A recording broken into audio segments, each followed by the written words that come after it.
खुले मन से आपको जोड़ करके मैंने पहले भी कहा कि जैसे दूध में शक्कर मिलती है, इस नाते से आपका स्वागत किया है। हम एक जान होकर काम करेंगे। कोई भी मन में किसी प्रकार की भी सारी बातें आती है तो आप सुझाव भी दे सकते हैं और आपको समय समय पर अपने जिले में, विधानसभा में, लोकसभा में, अभी तो लोकसभा का मौका चल रहा है, हम सब मिलकर के अपनी अपनी बड़ी भूमिका निभाएं और एक नया इतिहास बन रहा है।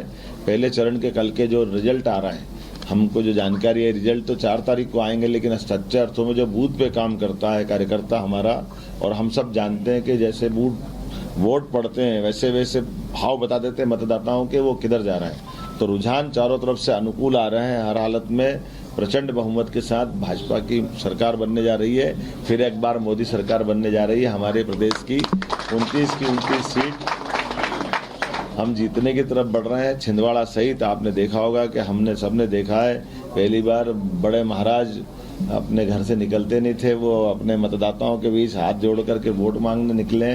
दुनिया के लिए छिंदवाड़ा मॉडल बताते थे और मॉडल उनका कितना खोखला है सबने देखा है। मैं उम्मीद करता हूँ आपके अपने साथ में ये विजय का क्रम जारी रहेगा। बहुत बहुत बधाई।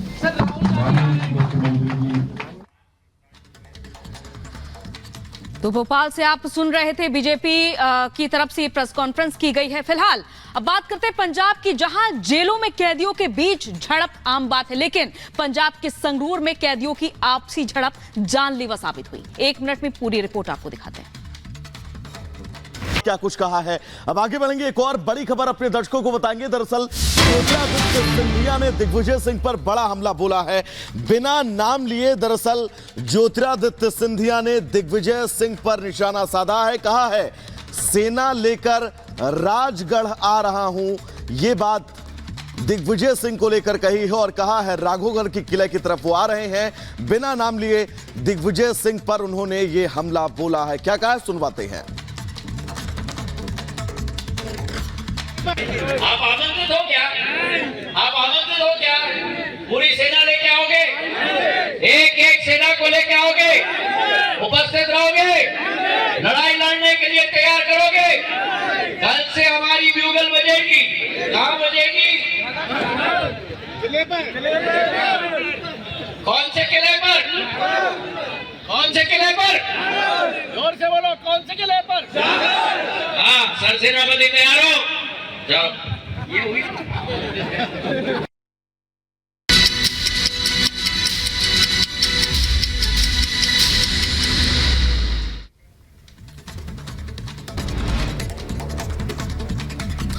यूपी के कानपुर के गोदाम में लगी भीषण आग। मौके पर पहुंची फायर ब्रिगेड की टीम। कई घंटों की कड़ी मशक्कत के बाद आग पर काबू पाया गया। यूपी के गाजियाबाद में गोदाम में आग लगने से हड़कंप मच गया। घटना की जानकारी मिलने के बाद पहुंची फायर ब्रिगेड की टीम, दमकल कर्मियों ने आग को बुझाया। ओडिशा के रायगढ़ में नाव पलटने से एक की मौत। ओआरडीएफ ने रेस्क्यू ऑपरेशन चलाकर करीब 50 लोगों को सुरक्षित बाहर निकाला। अभी भी 7 लोग लापता हैं, तलाश जारी। और आगे बढ़ते हैं, यूपी के रायबरेली में पुलिस को मिली बड़ी कामयाबी। अवैध तरीके से रह रहे 4 बांग्लादेशियों को पुलिस ने किया गिरफ्तार। मामले की जांच में जुटी हुई है पुलिस। कर्नाटक के हुबली में हुए मर्डर के विरोध में बीजेपी कार्यकर्ताओं का प्रदर्शन। कानून व्यवस्था पर सवाल उठाते हुए कांग्रेस सरकार पर बोला हमला। जम्मू कश्मीर के पुलवामा में भारी बारिश की वजह से कई घरों में भरा पानी। सेना के जवानों ने जेसीबी की मदद से तेज बहाव वाले पानी निकालने के लिए बनाया रास्ता। केरल के त्रिशूर में त्रिशूर पूरम उत्सव पर लोगों ने की जमकर आतिशबाजी। हाथियों के जुलूस और आतिशबाजी के लिए प्रसिद्ध है त्रिशूर पूरम उत्सव। आज प्रधानमंत्री नरेंद्र मोदी का महाराष्ट्र और कर्नाटक में हुंकार भरेंगे। पीएम नांदेड़ और परभणी में जनसभा को संबोधित भी करेंगे। सबसे पहले पीएम मोदी नांदेड़ और परभणी में जनसभा संबोधित करेंगे। उसके बाद पीएम कर्नाटक में करेंगे चुनावी प्रचार। दोनों ही राज्यों में प्रधानमंत्री मोदी गिनाएंगे अपनी सरकार की उपलब्धियां। गृह मंत्री अमित शाह आज राजस्थान के दौरे पर रहेंगे। राजस्थान के भीलवाड़ा में अमित शाह जनसभा को संबोधित करेंगे। बीजेपी प्रत्याशी दामोदर अग्रवाल के समर्थन में रैली करेंगे। মানুষকে ভোট দিতে আটকাতে পারেন, মানুষের ভোটে বাধা দিতে পারেন। মনে রাখুন, কমপ্লেন আমরা করে রেখেছি এবং আগামী দিন এই ইস্যু কিন্তু আমরা ছাড়বো না, আমরা শেষ পর্যন্ত লড়ে যাব। আমি সব এভিডেন্স পেয়ে গেছি, সব এভিডেন্স দিয়ে প্রমাণ করে দেবো। আট পাবে তারা যেখানে বাইরে কাজ। तो लगातार टकराव की स्थिति बनी हुई है। मुर्शिदाबाद और बाकी घटनाओं को लेकर ममता बनर्जी ये कह रहे हैं कि सब कुछ नोट किया जा रहा है, कागज पर लिखा जा रहा है और वक्त आने पर शिकायत दर्ज कराई जाएंगी। सवाल यह है कि चुनाव आयोग फिलहाल सारी व्यवस्थाएं देख रहा है। केंद्रीय बलों की तैनाती का फैसला आज से नहीं बल्कि 3 दशक से है चुनावों के दौरान। तो अब इस तरह के टकराव की स्थिति और ऐसे हालात बनाने की कोशिश फिर एक बार की जा रही है। इधर पहले चरण का मतदान संपन्न हो गया। इसके बाद बीजेपी अब दूसरे चरण की तैयारी में जुट गई है। पीएम मोदी, गृह मंत्री अमित शाह और सीएम योगी ने जबरदस्त चुनाव प्रचार किया है। देखिए एक खास रिपोर्ट।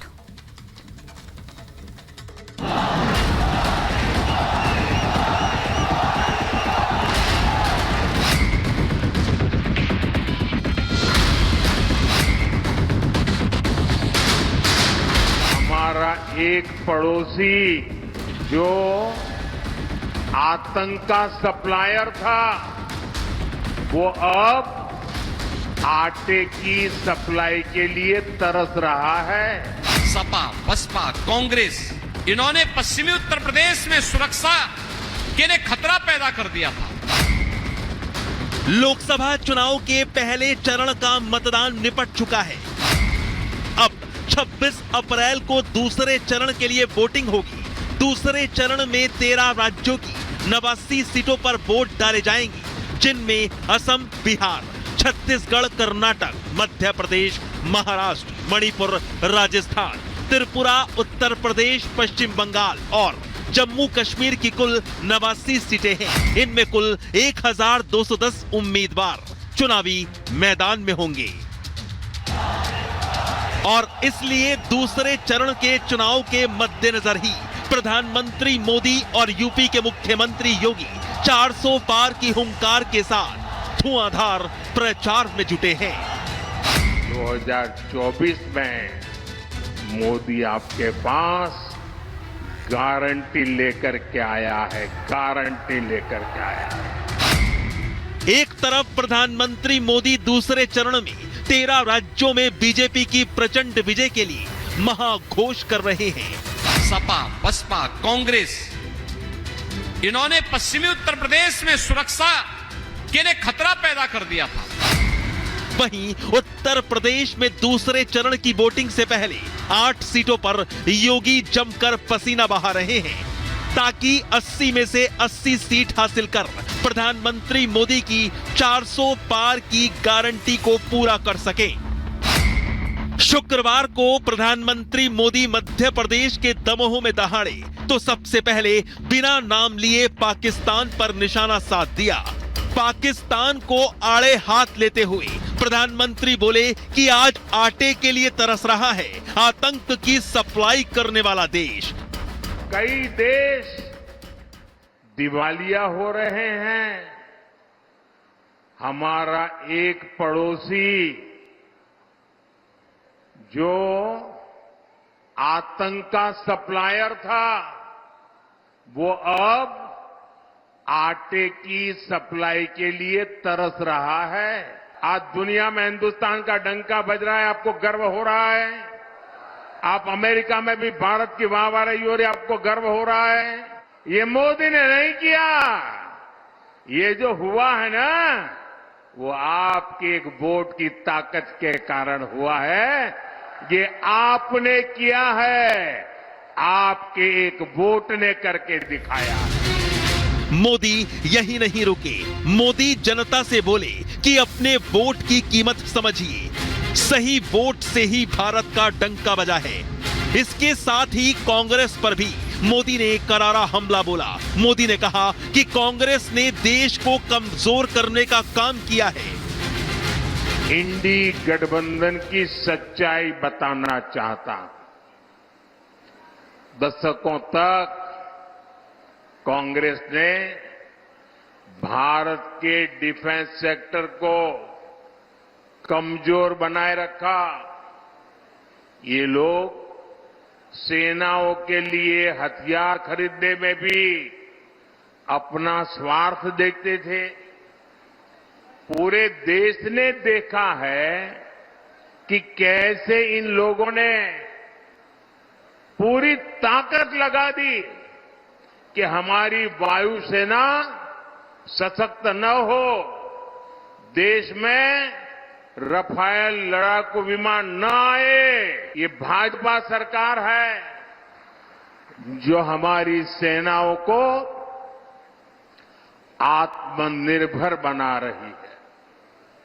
भारत की पहचान अब दूसरे देशों को हथियार निर्यात करने वाले देश की बन रही है। और आज जब मैं यहां भाषण कर रहा हूं ना, इसी समय हमारा ब्रह्मोस मिसाइल विदेश जाने के लिए, सप्लाई के लिए, डिलीवरी के लिए थोड़ी देर में चल पड़ेगा। एक तरफ पाकिस्तान तो दूसरी तरफ कांग्रेस को रडार पड़ लिया, लेकिन प्रधानमंत्री मोदी विकास पर भी बात करना नहीं भूले। मोदी ने कहा कि 14 में उम्मीद लेकर आया था, 19 में विश्वास लेकर आया था और अब 24 में मोदी की गारंटी लेकर आया हूं। जब 2019 में मैं दोबारा आपके पास आया तो विश्वास लेकर के आया था, और आज 2024 में मोदी आपके पास गारंटी लेकर के आया है, गारंटी लेकर के आया है। इधर यूपी में दूसरे चरण की जिन 8 सीटों पर मतदान होगा, वहां योगी अपना दमखम दिखा रहे हैं। मजबूत कानून व्यवस्था और भ्रष्टाचार पर वार का हवाला दे रहे हैं और सीधा सीधा सपा, कांग्रेस और बसपा पर हमला बोल रहे हैं।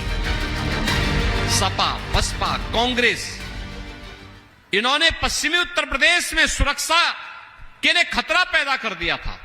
न बेटी सुरक्षित थी, न व्यापारी सुरक्षित था। किसान के खेत से उसका ट्यूबवेल उखाड़ करके लोग लेके चले जाते थे। पिछली सरकारें दंगा करवाती थी।